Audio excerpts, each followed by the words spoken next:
Yo, guys, what is going on? So, it is Monday, November the 7th, and I just shot a version of this video a little while ago, but gave an ambiance I wasn't looking for, so trying to reshoot this with just straight value. If you missed that talk, don't worry about it. This is the one you want to see anyway. Hopefully I'm able to get this out, because I'm getting tired. I don't want to crash for the night, but here's the story. So, I'm up here in Fort Worth, and I've got a really big meeting tomorrow with basically the franchise owners. They're the founders of a pediatric dental franchise. They've got like 15 practices across Texas. Big deal. They're actually looking to send me down to the valley for what could be a very, very, very perfect win-win situation in this current season while I'm trying to develop a speaking career. I'll get into that later on if it works out. If it doesn't, no big deal. But I decided to come a little bit early. Didn't have any gigs yesterday or early this morning, and so one of the things that I like to do, it's kind of a game for me, is I try to develop relationships on the fly with people, and it's kind of born out of need, and it was originally born out of necessity. I want to tell you a little bit what that looks like for me. I want to tell you a little bit about how it normally looks and how it looks like when I failed. Like tonight, I totally struck out, and hopefully it inspires some creativity and gives a little bit of a perspective as to what it is I'm doing. So here's the thing. So I'm trying to develop a career as a professional speaker, and it's going to happen. I'm not worried about it. But in order to talk to people about how to blow up success in their professional lives, I need a lot of content. And I need a lot of success stories. And when you have success stories that you're trying really, really big to swing at, you end up with a lot of misses. And this is one of those misses. Here's the thing. I love exotic boots. I love them. And I don't really feel like it's responsible for me to buy them in this season of my life. And so I was trying to make a trade. I trade with my balloon skills all the time. And so I went around to 4 or 5 different cavenders in Austin and Houston and tried to trade my balloons at like a grand opening or a sale or whatever in return for a pair of really nice, Cayman boots or ostrich or whatever. And they all said that it was a corporate decision. So I'm up here in Fort Worth anyway, so I drove out to the headquarters in Kyle and introduced myself. And I'll tell you a little bit more about how I do that later on, because it works. I made a really good connection. But I did. I made I made the impression that I needed to make that sort of a trade.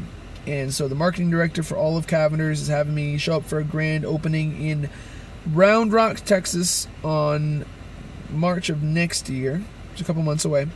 And they're going to trade me in a pair of boots. And there's going to be a couple more trades immediately thereafter. So I'll have a small collection coming. Really excited about that.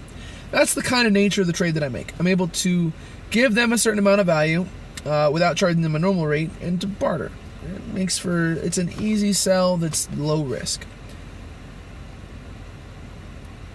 Doesn't always work out.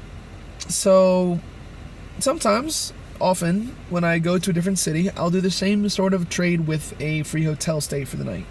Whenever I learned this out of necessity. Didn't have a lot of money. I was trying to do the Florida State Fair. Had showed up there uninvited, so I might have gotten kicked out. Might have been able to stay. Didn't really know. And so I went to the Embassy Suites downtown, and I said, hey, look, I usually charge this much to show up. Takes a lot of paperwork. It's really expensive. But it's neat for you guys because it lets you look like the family-oriented place that you are. Adds value to the guests. Helps your social media blow up. All that kind of fun stuff. What I want to do is, instead of charging you the money, if you give me the hotel room that you have empty for the night already, rather than leaving it empty, just put me in it for the night, and I'll show up here in the morning, and I'll give balloons for all your guests. If they feel like tipping me, cool. If not, no big deal, but it's a win-win situation with really no downside for anybody. Well, that sell only works if A, I'm talking to the general manager. If I'm trying to sell that to anybody else who doesn't have the opportunity to say yes, they shut me down because I look like a normal vendor that's soliciting them. Totally, they have the right to do that. Also, that also never works if it's done via phone. Either if I'm trying to call the general manager ahead of time and let them know that I'm coming, that never works. Or if the person at the front desk is trying to call and explain the deal to the general manager, that never works either. So the way I do it is I bring in the biggest balloon I know how to make. Currently, the coolest one in that capacity is a giant pterodactyl. Bring it in, and immediately gets everybody's attention. Now they're not thinking, oh, this is the vendor trying to solicit me. He's like, oh, cool, what the heck is this dude doing with a giant pterodactyl? I tell him, hey, look, I'm supposed to be hand delivering this for the general manager. They have a kid. I do a Google search, figure out if that individual has a kid. Facebook is like cheating nowadays. But anyway, when the general manager shows up, I will pitch them that trade. Problem is, I was betting on that. I tend to bet on it. It's whatevs. I showed up just after the general manager left of the Embassy Suites. So, knew I wasn't going to get it. There's no reason to try.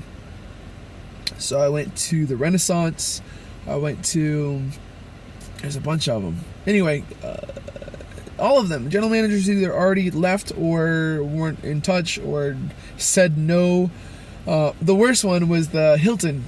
I show up, and Hilton and Four Seasons hotels, they always have this really like how-to-do ambiance behind the desk. If I don't start throwing out numbers and trying to be better than everybody else, then they don't give you the time of day. So, anyway, I failed. I broke one of my own rules, and I tried to sell the person at the front desk my deal rather than keeping my frame and waiting until I talked to somebody important.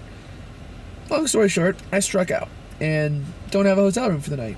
And rather than paying for a cheap hotel room or an expensive one, I'm going to sleep in my car, which is totally cool because I'm 23, single, and have no one to impress. But I just want to use those stories. Also, I do the same thing with restaurants. I'll show up, I'll work for tips, usually make about $200 a night working off tips, and they'll feed me for free rather than paying me to show up. And there's a whole process for selling that as well. Problem is that said no as well. So totally struck out across the board in Fort Worth. And I want to share that, to be honest with you guys. It still kind of sounds unconventional enough to be cool. Not what I'm shooting for. What I do want to say is there's no... this is going to sound tacky, because it's kind of either so obvious or so unappreciated. There's no such thing as failing. Especially if you're single, if you're willing to hustle, if you're the kind of guy that's willing to sleep inside your car and go on unconventional adventures with low risk, there's really no such thing as failing. I learned how to sell myself getting hotel rooms by failing a whole heck ton, and I got really good at it. Almost never get a no, and today I got one of those no's. So really, I mean, just keep hustling. But it's the only way you get good. I know I didn't tie that up in a pretty little bow, but it's pretty matter of fact. If you keep hustling, you learn how to get a free hotel room. If you don't, you don't. But even after you know how, sometimes it doesn't work out. Lesson learned. Also, think outside the box. Think outside the box. I mean, you're a freaking entrepreneur. You can get whatever the heck you want. You make up the rules. You add values wherever you want the values to be, and you hold to your guns, and things have to work out the way you want them to work out, or they don't work out.